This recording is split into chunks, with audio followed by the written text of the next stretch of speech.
The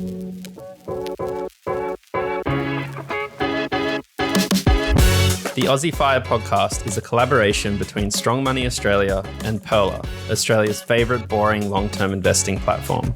Join our hosts, Dave from Strong Money Australia and Hayden from Pearler, as they discuss all things financial independence. At Aussie Fire, we're big fans of sharing experiences and talking about money. However, please note that any advice is general and does not consider your financial situation, needs, or objectives. Consider whether it's appropriate for you and, if in doubt, speak to a licensed financial advisor. Hello and welcome to Aussie Fire. Today we're diving into a topic that affects all of us, and it's certainly one that can be stressful for most of us. That topic is dealing with financial surprises and unexpected setbacks. Maybe it's a sudden bill or any other kind of financial curveball, and typically it's something that hits us when we least expect it, which can definitely add to the pain. We know it's important to prepare for the unexpected too, so today we're hoping to explore not only certain experiences we've had, but also experiences other people have had and how we can navigate those challenges. So we'll try and provide to you a range of strategies and tips for dealing with all the different sorts of financial setbacks that we might face, and some various tips on also how to strengthen your situation to deal with future surprises that might come up. So we all face similar risks in terms of what we'll talk about, and there is a fair amount of it that's also down to luck, whether something happens to you or doesn't.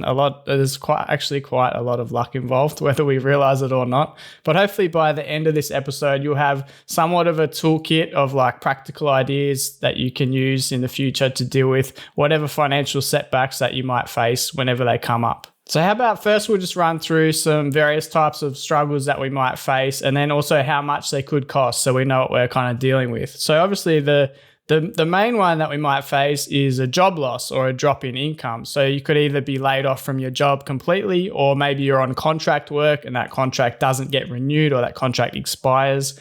Or if you're self-employed, maybe it's just a drop in turnover, a drop in business that you can't seem to recover from. It could also be car troubles. That's another big one that people face. It could just be like an accident or costly sort of repairs. There's also the situation where a car is nearing the end of its useful lifespan. You know, as many of us in the fire community tend to drive older cars, I think, a lot of the time. So eventually those cars do need to be replaced. They don't last forever, sadly, Hayden. So eventually we do need to fork out some cash and buy a new one. Just a quick question. What kind of car have you got, mate? Have you got a car? I don't have a car. I actually guess that might be the case. Maybe it's because you're a Sydney side, but I actually guessed that you didn't have a car. That's interesting. I grew up in a place that was about 100 times smaller than Sydney. So coming to Sydney, car seemed silly. I did get a bicycle after a few years though. I kind of got sick of catching buses that didn't turn up. But I did, after 5 or 6 years here, buy a motorcycle. That was kind of my compromise between a car and a bicycle,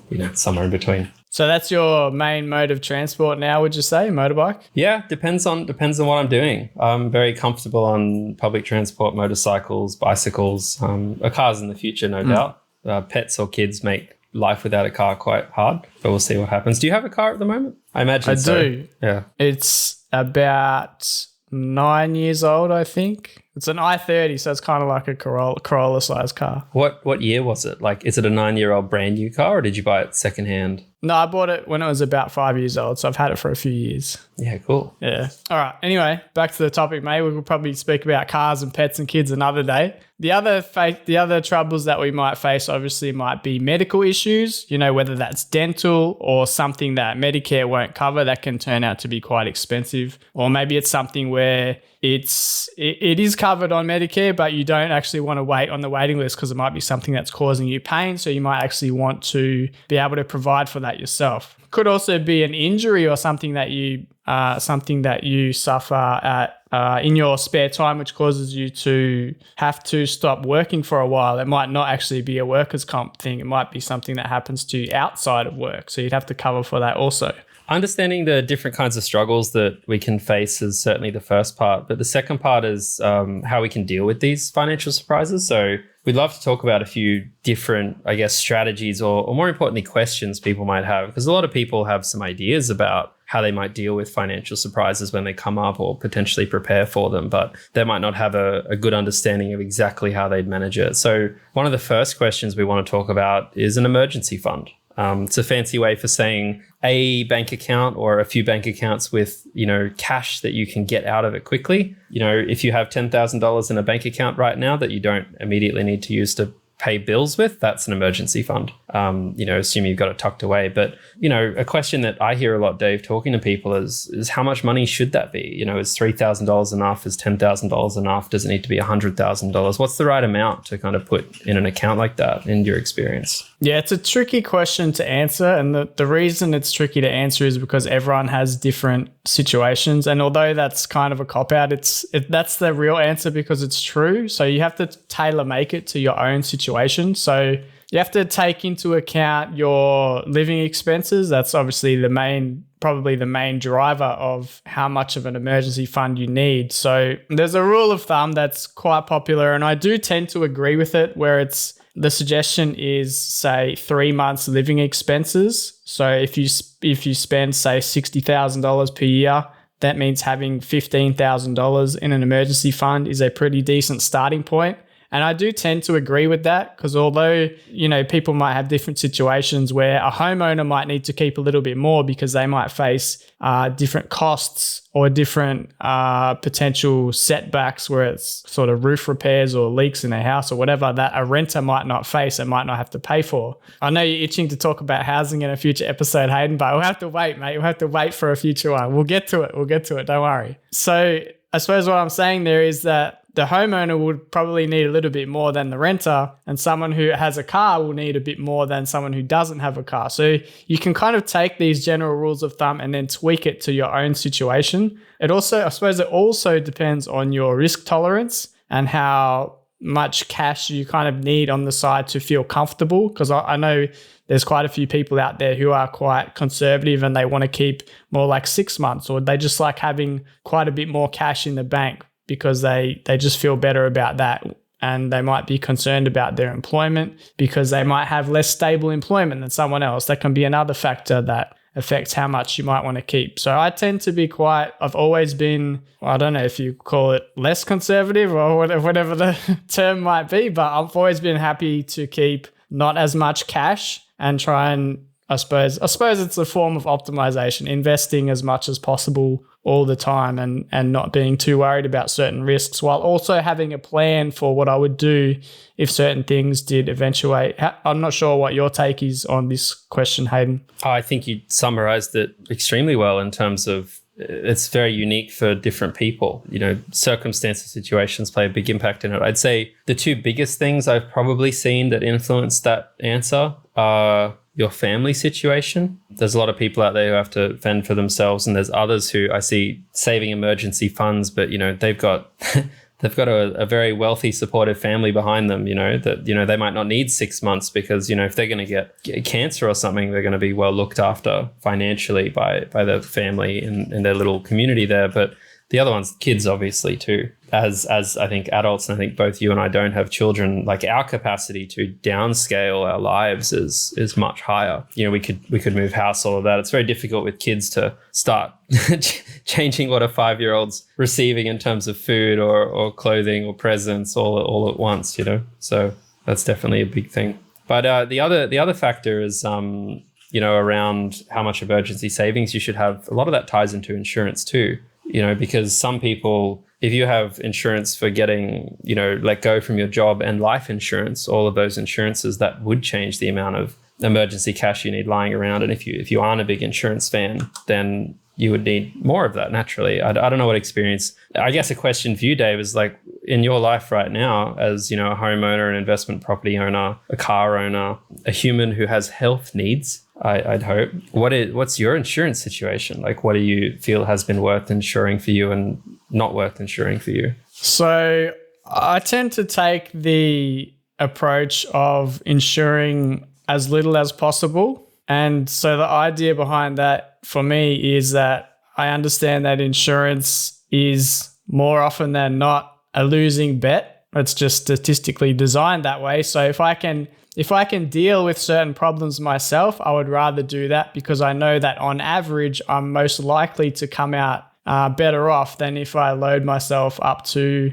my neck in different types of insurances. So I try and go with pretty simple levels of insurance. So I have car insurance, but it's third-party car insurance. So, and I also try and go for like the highest excess that I can afford. Usually whatever the most they'll allow me to set it at, that is what excess I will choose, because I'm happy to tip in some savings if something happens and I do need to make a claim. Whereas if you're willing to do that, the premium each year on your insurance will be much cheaper. And so I prefer it that way. And then if something happens, I'm happy to tip in some cash to make the claim in that case. I've also got house insurance, but it's essentially set up as, like major issues only, obviously like fire and whatever, because the excess is something like $5,000 or whatever the highest was. So I'm not gonna apply for like $2,000 worth of storm damage or something like that. So that's how I've approached that. And for health, I don't have any health insurance. I'm happy to use the Medicare system, and I'm also happy to pay out of pocket if I need something seriously done. And yeah, I can't think of what other insurances I have except for landlord insurance. So if a tenant trashes my house or doesn't pay rent or whatever, like there's, tens of thousands of dollars worth of coverage there. I didn't even know there was insurance for that. That's quite interesting. Spoken as a not homeowner over here. Yeah, there you go. There's insurance for everything, mate. If you can think of it, you can insure it. We should get podcast insurance just on the odd chance that one of us can't make it on recording day. It's funny you say that. I mean, it's at the risk of, not being very controversial. I probably couldn't agree with you more on the topic. The way I've kind of phrased it to people is that, I think insurance is there for when you can't afford the problem reasonably, so for instance, I have third party on my motorbike's worth $3,000, so it's not a great example. But if I had a car, I'd only have third party on it too, because right now I could probably, I have a couple $100,000. That's, the cash I have, most of my money's in cash right now, just long story. And I could afford to buy a new car if I needed to. And to your point, like I know I'm always losing out in the long run with insurance. So the insurances that have always interested me are things like the house insurance with the burning it down, because like you probably don't have the cash sitting around to buy a whole new house or build a whole new house if it goes to the ground, right? And I think it's interesting because a lot of people can flinch at that idea. They're like, I get worried about the stress of it. But I mean, if you're catching trains to work every day and then the train network's down and you have to catch an Uber to work, you don't get train insurance, because the cost of an Uber is overpriced, but you can afford it for most people, right? And so like once off. So we don't get train insurance for an Uber because we have the cash flow for it. So my general attitude has been that as I've earned more money and saved more money, my interest in insurance has gone down just because there's that higher capacity to deal with it. Yeah, I've actually framed it that way before too, man. You've said it well there. Like I call it, there's like big problem insurance and small problem insurance. And so obviously, things like extras and insurance for your phone and for the TV you just bought and all the different little insurances that we get convinced that are a good idea. But going back to the major stuff and broadly speaking about insurance, I think you do want to, it is healthy to think about it in terms of the less savings and investments you have, or the less wealth you have, the more insurance you need. And as your savings and investments build, the more insurance you can afford to go without. Now, it doesn't necessarily mean that you do go without it, but you have the option to go without it. But obviously, if you have very little savings and not too much ongoing like surplus cash flow, as you were alluding to, Hayden, then insurance makes more sense because that you will kind of need that protection in that case because you can't afford to essentially solve that problem yourself. So I do think that makes sense, and we're not trying to bash on insurance. Yeah. I'm just trying to approach it from a more of a middle ground where sometimes it makes sense, sometimes it doesn't. Depends a lot on your situation. That makes sense. And I think the thing people should remember is that insurance companies, they invested significant amount of time trying to understand you, because if they understand you, they can understand what you might cost them. But they never do as good a job as you understand you. So, a good example is a lot of car insurance if you drive 10,000 Ks, 20,000 Ks, 30,000 Ks, a lot of the time that's not always factored in. It's usually a pretty similar rate. So sometimes there have been times I've considered getting comprehensive insurance just because I know personally I'm actually getting a good deal because I'm getting so much out of that. Like the odds of me having an issue are so much higher that year. And a good example, Dave, is like I've got maxed out extras at the moment on I have health insurance mainly for the tax benefit because my income's like in the 6 digits. And it's like with that, like I know right now that I'm going to be using enough of it to get a good benefit out of it. So I guess that's the other element we haven't said to some extent is that sometimes you actually just know that you're either going to definitely benefit from it financially or at least it's like nearly break even. But most of the time for people are getting insurance not to make money or to, break even. They're getting it to sleep at night. Yeah. That's worth mentioning too is peace of mind, I suppose, has its own value. So even if technically most of the time a certain insurance will end up being unprofitable, I guess, where you'll get back on average more than you put in. Less than you put in. Then it doesn't mean it's not worth it because you might sleep a lot better at night just having that insurance in place, knowing that there's coverage there if something goes wrong. So you also have to factor that into it as well. Yeah, because sometimes you're paying for the knowledge. Like I was talking to someone a few months ago who they wanted to get comprehensive car insurance, not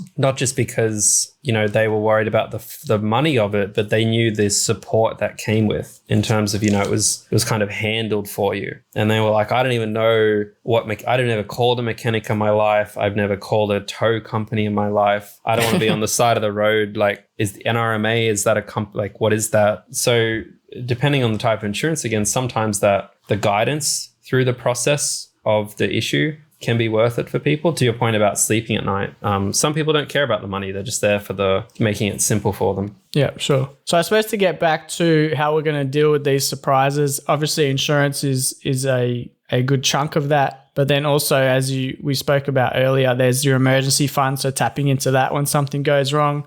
There's also the option, if you're building a share portfolio, of tapping into that. It might not be your first choice and it definitely might not be the ideal option, but at least you know it's there if you really need it. So I think that's worth remembering too. And then some of these problems, they might be, we didn't get into the numbers really, Hayden, but some of the problems might be a couple of $1,000s, but they might be $5,000 or $10,000. So depending on your situation, you might be able to handle that with a few months worth of savings, right? So, or ongoing savings, So if there's something that's coming up, maybe that car needs replaced, or maybe there's a house repair that's come up that's going to be a few $1,000s, you might be able to handle that over the course of a month or two just with your ongoing surplus cash flows. So you might not necessarily need the level of emergency fund that you might think. However, having said that, it is possible that a couple of things go wrong at the same time. So you want to keep that in mind.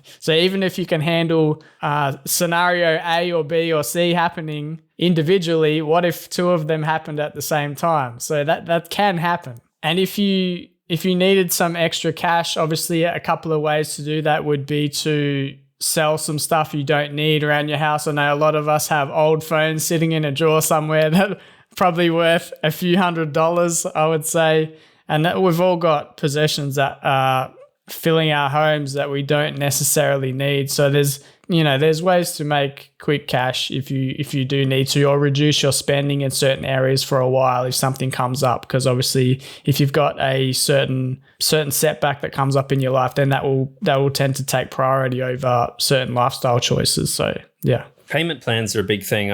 I've seen in most situations that the companies, organizations will be happy to set up payment plans. The ATO is a good example. They don't really advertise it, but I've had a few friends who've gotten a tax bill. And if you just call up the ATO and you say, hey, I don't have the cash for this right now, can I pay it back over 6 months or something? They'll set that up. So that's something to always at least ask. No guarantee, of course, but it's worth asking about payment plans in those situations. Does the ATO charge interest? I thought they did. Do they charge interest? I don't know. I didn't. That information was either hidden from me or the person didn't realize they were getting charged it, but they might. I mean, questions are good like that, right? Because sometimes you can get screwed over. Not with the ATO. They're unlikely to be predatory, but lots of organizations might pin predatory interest rates on you just for the privilege of paying it back slowly. Yeah, that's true. I think they probably would rather get the cash than not if it's something that you might default on, I suppose. Yeah, definitely. But I suppose as we were just touching on there, Hayden, there's not just a financial side to this stuff. There's also the mental and emotional side of things as well. So obviously when something goes wrong, depending on how large it is, it can actually be a pretty stressful time and a pretty uncomfortable time. And so everyone will cope with these sort of situations differently. And you mentioned family a bit earlier in the case of like a cancer scenario, I think it was, but family and friends can often be there for emotional support in other situations as well, whatever the setback might be. And so that might not necessarily be in terms of giving you money, but it might be in terms of just helping you talk about the situation and maybe fleshing out possible solutions to whatever problem it is that you might be facing. So I think that's worth remembering that that's effectively an asset that's sitting there if we have good relationships with other people, whether it's family or friends, that can help us through setbacks that we might be facing. So that's worth remembering. But I noticed that people in the fire community, they've got a pretty good financial situation most of the time. And I noticed that much of the psychological, I suppose, distress that comes with facing different setbacks, most of it is actually related to frustration around them not making progress anymore. You know, if they have something come up, oh great, now I have to fork out for, you know, this new roof or car repairs or whatever. Now I don't get to invest for 2 months. So that's a pretty good situation to be in. So it's worth zooming out and remembering that if you can afford things like that, that's pretty good. So you have to remember that it's not going to be a smooth ride to your goals, you know, over the next few years. You have to actually accept that certain things are going to happen and you can't control everything. It's just kind of part of life. So you have to accept it and go with the flow as such. So just try and remember that and keep in your mind that it's not going to be perfect and focus on solutions and the future rather than what problem you might be facing right now. I think that's a huge point, Dave. And, you know, you and I are in relatively stable financial situations. And yeah, if you do have a capacity to deal with a financial emergency with cash you have sitting in the bank, that's an exceptional place to be. I feel very grateful to be in that situation. I mean, particularly for me, like growing up, I think when I was 15 or 16, I can't remember, but my mum got hit with a pretty bad series of bills relating to debt. And we were genuinely like, there was conversations about having to move schools. So if you're in a situation, I guess, you know, whatever, even as a young parent where something could go wrong and you just have to reduce your emergency cash down to something very little as opposed to have to look at moving your children schools or moving suburbs or getting out of Sydney or Melbourne and going out to regional Australia, for instance, then don't beat yourself up too much. You're doing better than quite a few people out there. Yeah, so perspective's important. Yeah, particularly. And I think it's important on the other side too, in terms of understanding people in your life, you know, because people that don't have a lot are constantly worried about, you know, living on the edge. The way they'll approach life is totally different. They'll have that whole mindset of scarcity thing where they'll in their personal relationships and everything else, they'll feel like, you know, nothing's for sure, you know, something might disappear. And I think keeping that in mind with the people around you is because we're often talking about from the perspective of someone with, you know, that financial problem. But a lot of us know people who have that financial situation. So being supportive and understanding of what is going through their head in terms of stress is massive to helping them. Yeah, good point. Hayden, mate, have you faced any sort of setbacks or surprises like this? Yeah, I think overall things have been pretty good for me. It's helped that kind of since moving out of home, I've gone from not having much money to kind of saving over time. So I haven't had a high baseline to work with, which probably contributes to it. But the biggest one, which I mentioned to you, I think a couple of weeks ago, is I had a bad bicycle crash, I think, on the push bike, not the motorbike. Everyone always thinks it's the motorbike. 5 years ago, I think. It's funny because at the time I was just in my first startup and I think I had about $20,000 in the bank. It was like, you know, I felt pretty safe being like 22 years old or whatever with no kids and paying rent. But I had a bad crash. I kind of came over the front of the motorbike.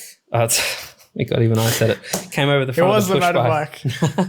And I hit the ground face first at about 30 kilometers an hour. Oh. I lost my front tooth. It kind of popped out onto the ground in front of me on the road. So I stood up and there was blood pooling out of my face and I saw my tooth lying on the ground. I had 2 teeth chipped on the side and, completely wrecked. The whole front of my face was like torn apart. So I went home and I had a shower and I was about to go to bed and then my housemate came in and said, "You're clearly in shock. You're not thinking straight. You don't need to go to bed. You need to go to the hospital." So we jumped in an Uber and went to a hospital in Sydney and, they put the tooth back in. They kind of shoved it back in, put some tape across it. I saw the dentist about 12 hours later who kind of, came in because it was quite late in the evening when this happened. And they basically took me through it and were like, to get this fixed up, it's going to cost about, I think it was like $22,000 at the time. So they're like, we got to get it all fixed up pretty quick. You're going to need about this much money. It was more money than I had, which was tricky because at the time I was living off my savings,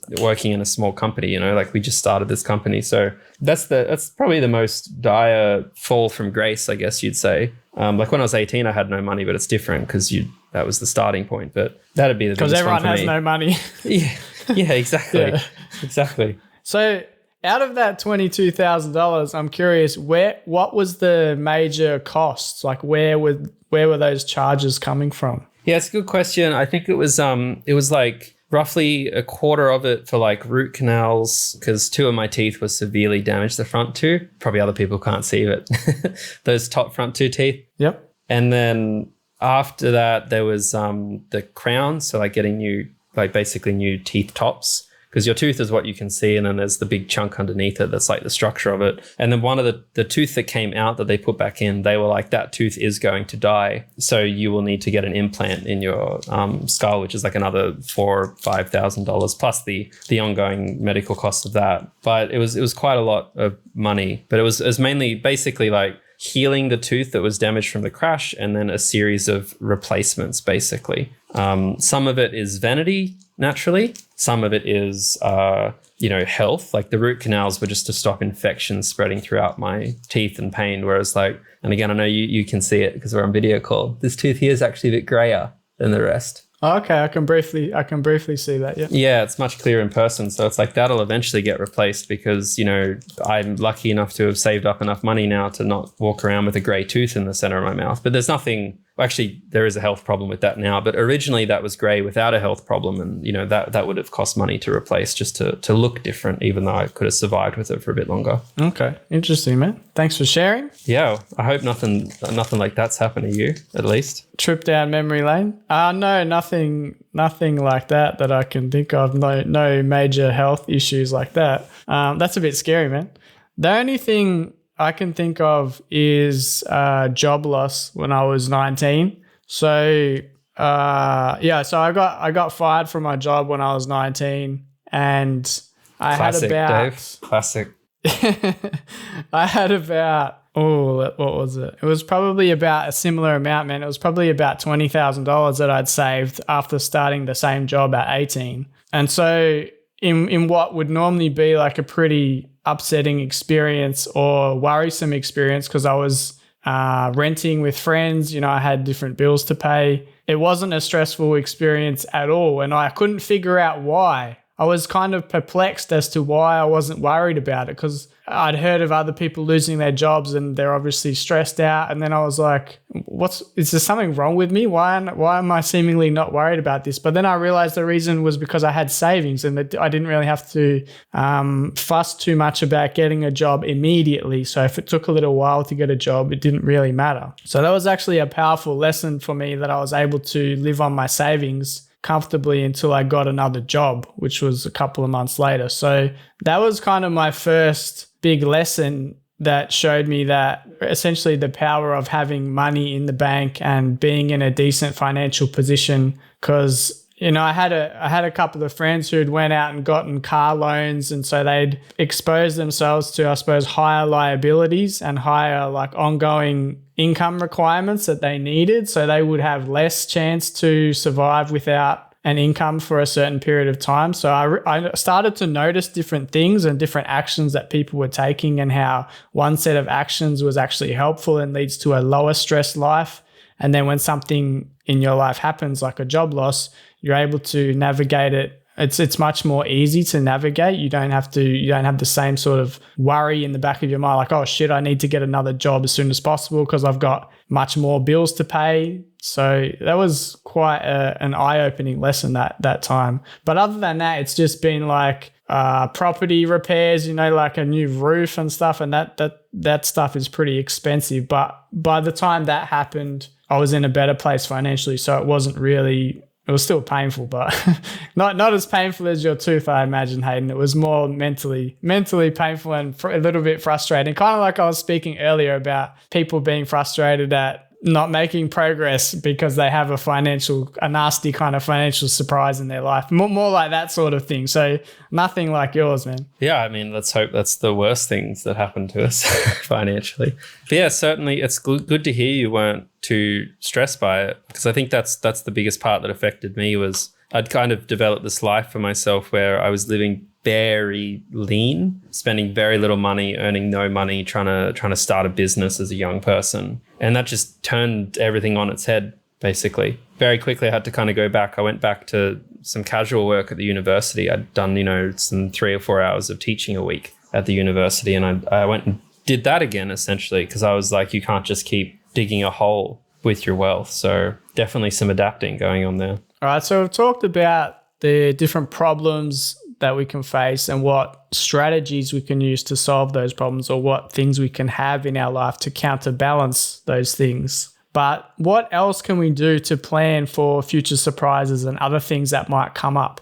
So we can obviously keep an eye on our finances and make sure we know what our numbers are all the time, like on an ongoing basis. Because the thing is, 3 months of living expenses now, or whatever your emergency fund you decide that it's supposed to be, that might be fine now, but in 3 years' time when your life is different, maybe you buy a house, maybe you have kids, maybe your lifestyle costs increase, that 3 months number is going to increase maybe quite a bit. So you have to keep an eye on things and make sure that you're constantly tweaking your plans and tweaking your emergency fund and also your insurances as your life changes, so that you can navigate whatever problems you might face in the future, because your requirements are going to change. So your plans need to adapt as your life does. Yeah, definitely. And other things we can look at are, I have a lot of people in my life that have found value in separating money out into different bank accounts. It's easy to, particularly again, when you're young and you don't have children, it's easy to just have money in your bank account because your expenses tend not to be wild. You don't have too many surprises. But if you can even open a second bank account, one with low fees or no fees, and just tuck that money away once you've got a critical mass of it and just keep it away, you'll be less tempted to spend it. You'll also immediately, without realizing, start to not count it as money you can spend. When you're looking at things like, can we fly to Europe? Can we buy this car? If you have that money set aside, it changes your psychology and your approach to it as well. Yeah. So whether you need to do it or you just want to do it, that kind of bucketing approach can help, where you're kind of taking money away from yourself before you can spend it. So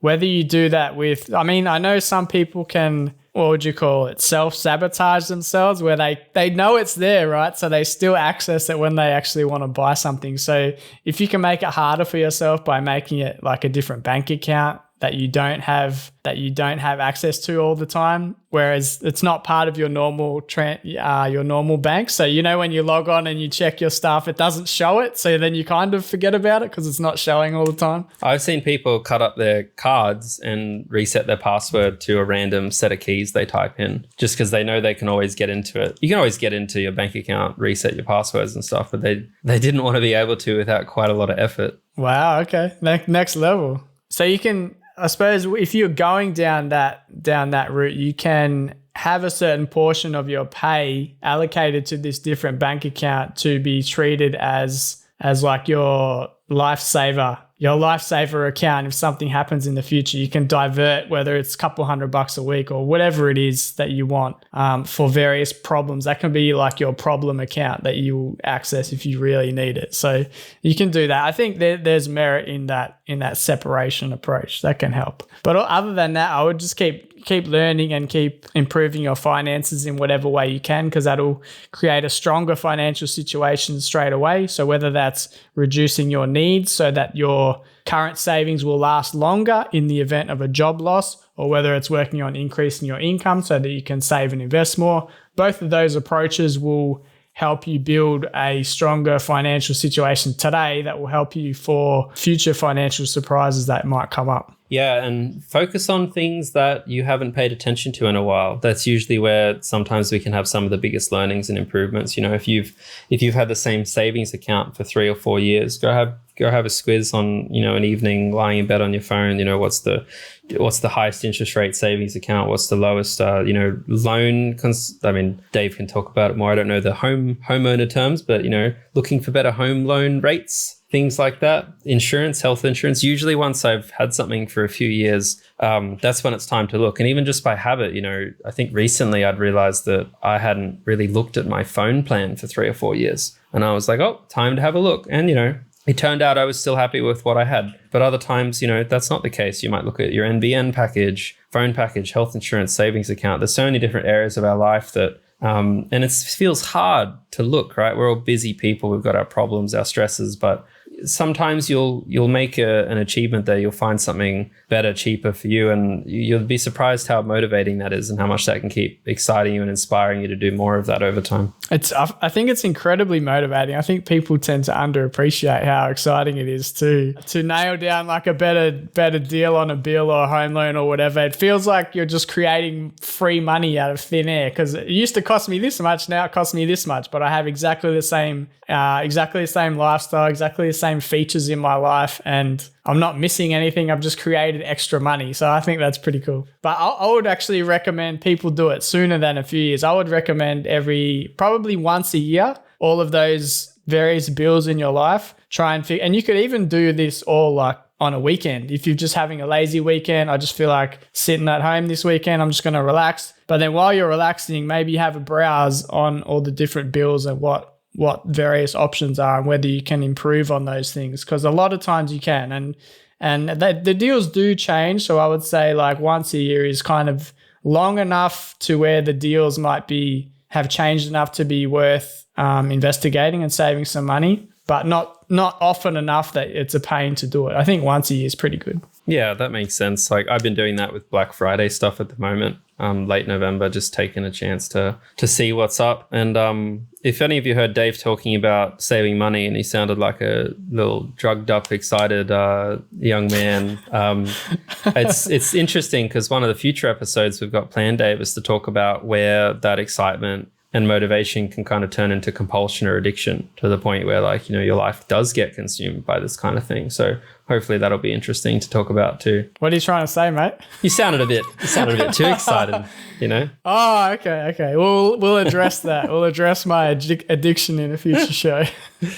But let's just leave you with a couple of final points to remember as we wrap up this show. So just remember that as your wealth grows, your ability to deal with different setbacks actually increases. So everything becomes easier at that point because you have more money at your disposal and more cash, more capital, and more investments that you can draw on to essentially solve bigger and bigger problems with less trouble and less stress. So that in itself should give you more motivation by itself to actually make progress and save more and invest more, because it makes your situation stronger and it makes you much more able to deal with different things that might come up. But I suppose that's a future benefit. But even before you end up as a future wealthy person, the stronger you can make your finances now, whether it's having less liabilities and less outgoings and more income, as you improve those things now, the more surprises and hurdles that you can deal with immediately, not just in the future, but straight away. Yeah, I couldn't have said it better myself, Dave. I think it's a really interesting topic, and it's one of my favorite ones just because of how much it stresses people out. And, you know, tackling stress is why we're interested in money in general. Obviously, if you do have any feedback or questions on this topic, if you want to share a story, ask us a question, reach out to us on socials, either through Dave or through Perla, or email us again at hello@aussiefirepod.com. That's it for this episode. It's been a lot of fun again, learning more about you, Dave. Thanks for listening, everyone, and we'll catch you next time. See you guys. We hope you enjoyed this episode of Aussie Fire. For more FI inspiration, head to pearler.com to browse our resources, calculators, and community insights. Pearler is an authorized representative number 1281540 of Sandland Private Wealth Pty Ltd with AFSL number 337927. Knowledge is power, especially when investing. So always seek advice and/or check out the relevant disclosure document for any financial product, including the PDS and TMD before deciding. These are available from the product issuer's website. When you invest, your capital is at risk and past performance is not a reliable indicator of future investment returns.